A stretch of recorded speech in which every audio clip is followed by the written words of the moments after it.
Hello, हम लोग पढ़ रहे हैं BSc second year effective nuclear charge, effective atomic number. हम लोग पढ़ रहे हैं, कल पढ़े थे इफेक्टिव एटॉमिक नंबर, ठीक है ना। तो कुछ कॉम्प्लेक्स का इफेक्टिव एटॉमिक नंबर आप कल कैलकुलेट किए थे, आज और कॉम्प्लेक्स कंपाउंड का इफेक्टिव एटॉमिक नंबर आपको कैलकुलेट करना है। क्यों? क्योंकि ये बहुत इंपॉर्टेंट टॉपिक्स है और यहाँ से एक क्वेश्चन हमेशा आपसे पूछा जाता है, ठीक है ना। तो इसमें देखिए, आप ये है आपका बीएससी सेकेंड ईयर। अब इसमें देखिए आपको कैलकुलेट करना है क्रोमियम ईएन होल थ्राइस। ये देखिए क्रोमियम, ये 8वां होगा क्रोमियम ईएन होल थ्राइस 3+, ठीक है ना। अब इसमें इस कॉम्प्लेक्स का आपको इफेक्टिव एटॉमिक नंबर कैलकुलेट करना है, इसका इफेक्टिव एटॉमिक नंबर। तो ये आपका एथिलीन डाइअमीन है। क्या है? Ethylene diamine. तो ऑक्सीडेशन नंबर देखिए, oxidation number of EN, EN का मतलब ethylene diamine is equal to 0। Ethylene diamine का ऑक्सीडेशन नंबर क्या होता है? 0 होता है। ये आपको पता होना चाहिए, ठीक है। अब देखिए इसका क्रोमियम का ऑक्सीडेशन नंबर आप निकाल लीजिए। तो क्रोमियम का ऑक्सीडेशन नंबर कैसे निकालेंगे? देखिए oxidation number of chromium, oxidation number of chromium क्या है, कितना आएगा? अब देखिए क्रोमियम है, तो मान लीजिए क्रोमियम का ऑक्सीडेशन नंबर कितना है? X है, प्लस एथिलीन डाइअमीन है। क्या है? Ethylene diamine. तो कितना एथिलीन डाइअमीन है? होल थ्राइस है ना, ये हो गया 3 × 0। एथिलीन डाइअमीन का ऑक्सीडेशन नंबर कितना होता है? 0 होता है। अब ये हो गया इज इक्वल टू हो जाएगा +3। अब ये देखिए X प्लस से मल्टीप्लाई करेंगे तो 0 हो जाएगा equal to +3। X equal to क्या आ गया? +3। यानी यहाँ पर इस कॉम्प्लेक्स में क्रोमियम का ऑक्सीडेशन नंबर कितना है? +3 है। ऑक्सीडेशन नंबर निकल गया। अब आपको पता है जब क्रोमियम का ऑक्सीडेशन नंबर निकल गया तो इफेक्टिव एटॉमिक नंबर, तो effective atomic number equal to क्या होता है? Atomic number of central metal ion minus oxidation state plus number of gain electron from coordination. तो अब देखिए यहाँ पर एथिलीन, देखिए effective atomic number equal to क्या हो जाएगा? इसका एटॉमिक नंबर कितना है? क्रोमियम का एटॉमिक नंबर 24 होता है और इसका ऑक्सीडेशन नंबर कितना निकाला आपने? 3 आया। ये हो गया प्लस, अब क्या होगा? प्लस होता है number of gain electron from coordination. अब कितने इलेक्ट्रॉन ये दे रहा है? एथिलीन डाइअमीन कितना इलेक्ट्रॉन डोनेट कर रहा है? किसको? क्रोमियम को। क्रोमियम कितना इलेक्ट्रॉन गेन कर रहा है? एथिलीन डाइअमीन का फार्मूला आपको मालूम है, CH2 EnH2 CH2 EnH2। ये देखिए, ठीक है ना। अब यहाँ पर ये एथिलीन डाइअमीन है, एक लोन पेयर है, एक लोन पेयर है। तो एक लोन पेयर ये डोनेट करेगा, एक लोन पेयर ये डोनेट करेगा। तो एक एथिलीन डाइअमीन कितना इलेक्ट्रॉन देगा? 4 इलेक्ट्रॉन देगा, डोनेट करेगा। 4 इलेक्ट्रॉन बराबर कितना होगा? 2 पेयर होगा। तो अब देखिए यहाँ पर होल थ्राइस है ना, कितना है? होल थ्राइस है। तो ये जब थ्राइस है तो ये 4 तिहाई 12 इलेक्ट्रॉन हो जाएंगे। कुल कितने इलेक्ट्रॉन हो जाएंगे? 12 इलेक्ट्रॉन। ठीक, अब 12 इलेक्ट्रॉन हो गया। अभी 24 में 3 गए, कितना हो गया? 21 प्लस 12, ये हो जाएगा आपका 33 इज इक्वल टू हो गया ये आर्सेन। तो ये एटॉमिक नंबर ऑफ आर्सेन, atomic number is equal to किसका? आर्सेन, ठीक है ना। तो इस तरह से आपने इस कॉम्प्लेक्स का इफेक्टिव एटॉमिक नंबर कैलकुलेट किया। तो इसका इफेक्टिव एटॉमिक नंबर कितना आया? 36। ठीक, इसी तरह से देखिए ये सेकेंड कॉम्प्लेक्स आपका है CrH2O whole time 5, chromium H2O whole time 5 Cl, और इधर होगा फिर आपका Cl2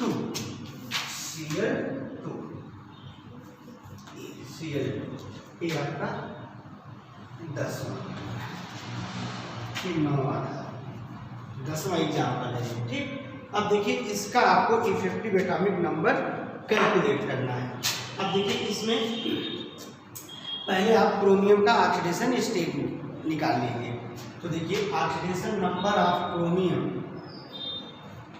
ऑक्सीडेशन नंबर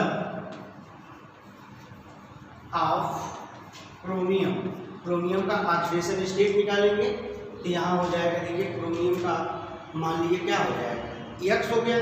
अब H2O है, वाटर का ऑक्सीडेशन नंबर 0 होता है, आपको पता है, तो कितना वाटर है 5, तो X प्लस क्या हो गया 5 इंटू इसका ऑक्सीडेशन नंबर 0 है, ये हो गया 0 प्लस क्लोरीन का ऑक्सीडेशन, क्लोरीन एटम कितना है 1 है, तो 1 गुणे हो जाएगा ये -1 प्लस देखिए इस कितना क्लोरीन है 2 गुणे -1 इक्वल टू 0 हो गया।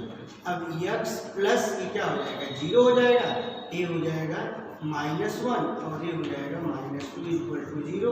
अब ये हो गया X -3 equal to 0, X equal to क्या हो जाएगा 3 हो जाएगा।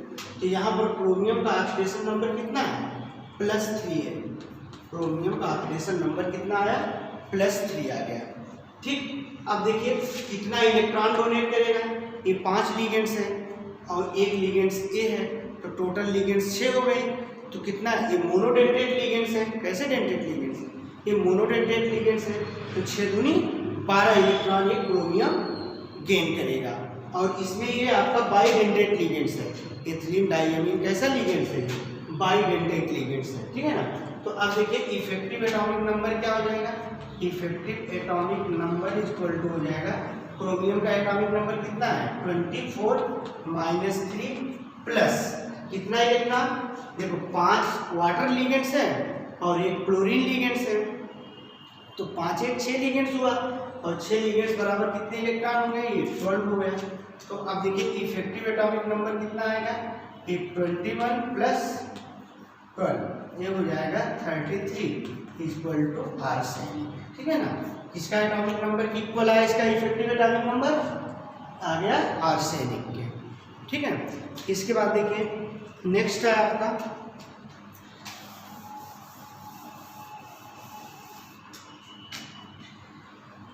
नेक्स्ट है COEn होल ट्वाइस, ये देखिए 11 COEn whole twice, COEn whole twice Cl2 और ये है आपका Cl। अब इस कॉम्प्लेक्स का इफेक्टिव एटॉमिक नंबर हमको कैलकुलेट करना है। तो अब देखिए पहले आप निकालेंगे क्या, इसका ऑक्सीडेशन नंबर निकाल लो कोबाल्ट का। ठीक है ना, तो कोबाल्ट का ऑक्सीडेशन नंबर कैसे निकालेंगे, मान लिया इसका ऑक्सीडेशन नंबर हमें पता नहीं है X हो गया, प्लस एथिलीन डाइअमीन कितना है 2, आपको मालूम है En का ऑक्सीडेशन नंबर 0 होता है, इसका तो 2 इंटू 0 हो गया, प्लस क्लोरीन कितने हैं 2 है, गुणे क्या हो जाएगा, इसका ऑक्सीडेशन नंबर कितना होता है -1 होता है, प्लस फिर क्या हो जाएगा, ये कितना क्लोरीन है 1, तो 1 गुणे -1 इक्वल टू 0। ठीक है ना, अब ये 0 हो गया, अब देखिए 0 हो गया इक्वल टू 0। अब ये क्या हो जाएगा X, ये मल्टीप्लाई करेंगे तो आपको ये हो गया 0 प्लस हो जाएगा ये -2 -1 इक्वल टू 0। अब X इक्वल टू क्या आ गया, X -3 equal to 0, X equal to 3 आ गया +3। ठीक है ना, तो अब यहाँ पर ऑक्सीडेशन स्टेट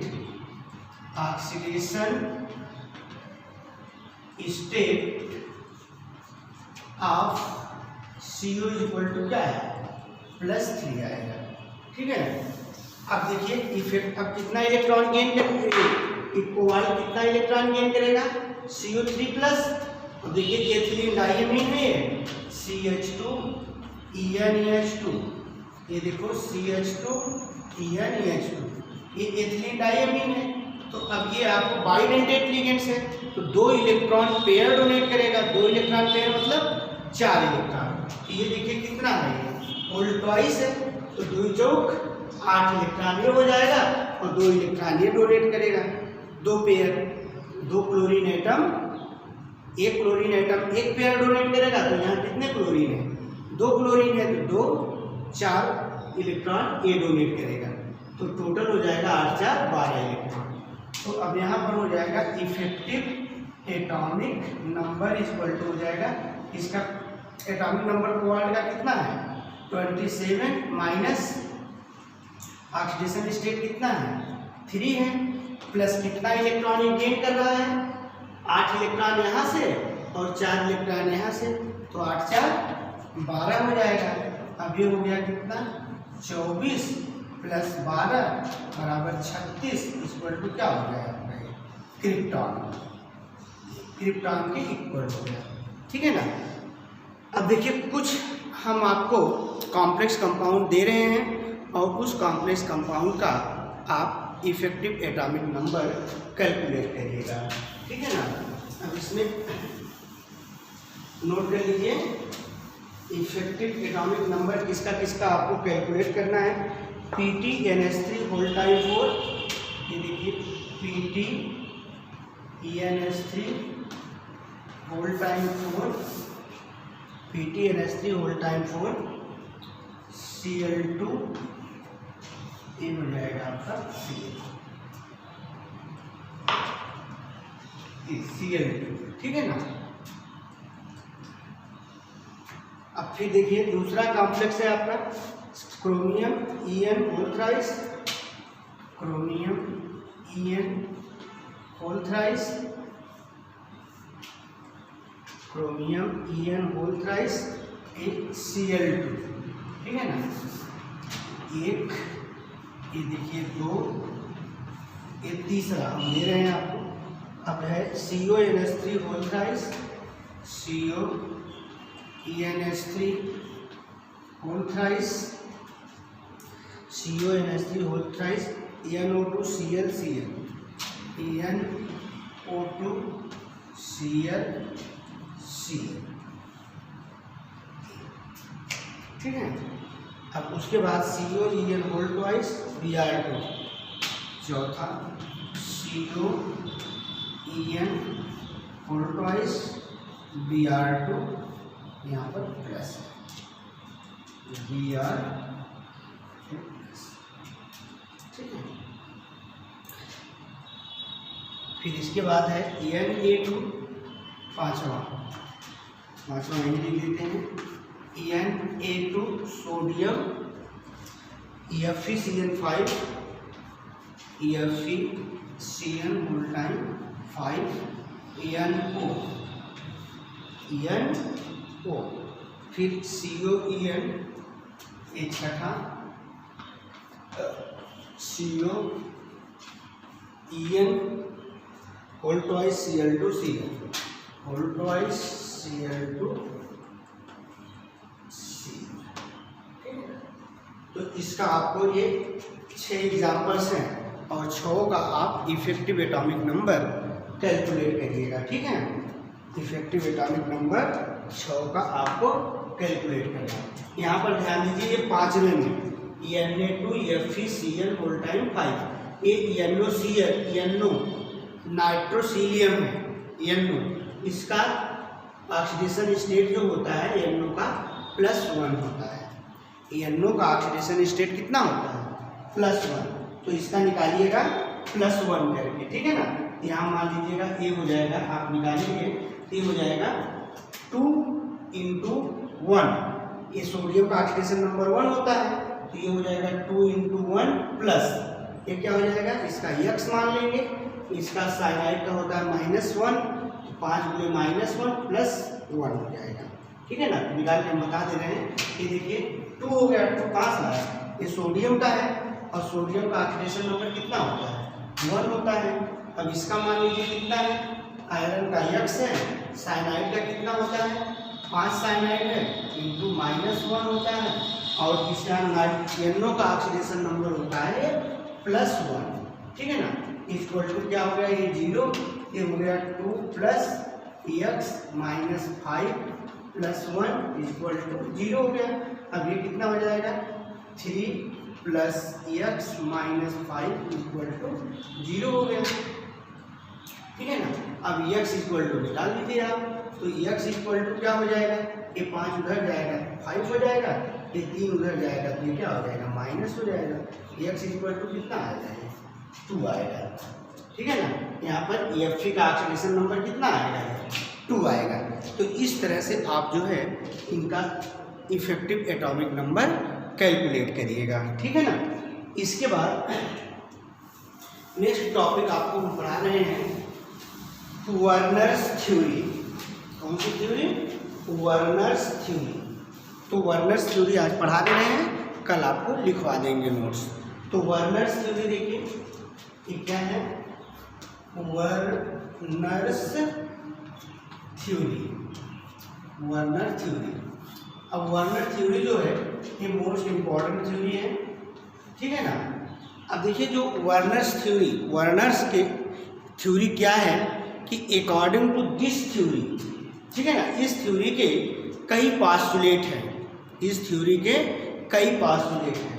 पहला पास्टुलेट तो ये है अकॉर्डिंग टू वर्नर, जो कोऑर्डिनेशन कॉम्प्लेक्स कंपाउंड होते हैं, जो कोऑर्डिनेशन कंपाउंड होते हैं, ठीक है ना, इनकी 2 वैलेंसी होती है।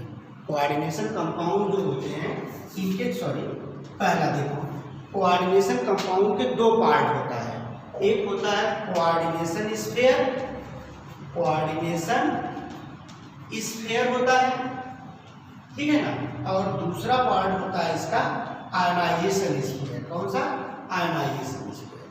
तो वर्नर्स का पहला पास्टुलेट है कि कोऑर्डिनेशन कॉम्प्लेक्स के 2 पार्ट होते हैं, एक होता है कोऑर्डिनेशन स्फीयर और दूसरा होता है आयनाइजेशन स्फीयर, ठीक। कोऑर्डिनेशन, अब वर्नर्स का सेकेंड पास्टुलेट क्या है, जो कोऑर्डिनेशन कंपाउंड होते हैं इनकी 2 वैलेंसी होती है, एक प्राइमरी वैलेंसी होती है और एक सेकेंडरी वैलेंसी होती है। तो कोऑर्डिनेशन कॉम्प्लेक्सेस के कितने वैलेंसी होती है, 2 वैलेंसी होती है, एक प्राइमरी वैलेंसी और दूसरा सेकेंडरी वैलेंसी, ठीक है ना। अब देखिए तीसरा पास्टुलेट क्या है कि primary valency is saturated by only negative ions. जो प्राइमरी वैलेंसी होती है ये सैचुरेट किससे होती है, नेगेटिव आयन से, और जो सेकेंडरी वैलेंसी होती है ये सैचुरेट होती है नेगेटिव आयन से भी, पॉजिटिव न्यूट्रल मॉलिक्यूल से भी, और इन सम केसेस पॉजिटिव आयन से भी सैचुरेट होती है, ठीक है ना। अच्छा, नेक्स्ट पास्टुलेट इनका ये है, नेक्स्ट पास्टुलेट ये है कि जो आपका सेकेंडरी वैलेंसी होती है और प्राइमरी वैलेंसी जो होती है ये नॉन आयनाइजेबल होती है, और सेकेंडरी वैलेंसी जो होती है ये नॉन आयनाइजेबल होती है। प्राइमरी वैलेंसी आयनाइजेबल होती है और सेकेंडरी वैलेंसी नॉन आयनाइजेबल होती है, ठीक। अच्छा, उसके बाद देखिए नेक्स्ट पास्टुलेट इनका क्या है कि जो सेकेंडरी वैलेंसी होती है वो इक्वल टू कोऑर्डिनेशन नंबर होता है, ठीक है ना। सेंट्रल मेटल आयंस का जितना कोऑर्डिनेशन नंबर होता है वही उसकी सेकेंडरी वैलेंसी होती है, ठीक है ना। जो मॉलिक्यूल्स का स्ट्रक्चर होता है, स्ट्रक्चर ऑफ मॉलिक्यूल्स, ठीक है ना, based on the secondary valency. तो जो स्ट्रक्चर का मॉलिक्यूल्स होता है, कॉम्प्लेक्स कंपाउंड का जो स्ट्रक्चर होता है मॉलिक्यूल्स का, वो डिपेंड करता है सेकेंडरी वैलेंसी पर। किस पर डिपेंड करेगा, सेकेंडरी वैलेंसी पर डिपेंड करेगा, ठीक है ना। जब हम स्ट्रक्चरल रिप्रेजेंटेशन करते हैं तो प्राइमरी वैलेंसी को हम डॉटेड लाइन से रिप्रेजेंट करते हैं और सेकेंडरी वैलेंसी को थिक लाइन से रिप्रेजेंट किया जाता है। तो ये आपका है वर्नर्स पास्टुलेट, ठीक है ना। बहुत इंपॉर्टेंट पॉइंट है वर्नर्स की, और इसको हम अब कल बताएंगे आपको, ठीक है ना। कल लिखा देंगे, बता तो दिए आज, ठीक है ना। Thank you.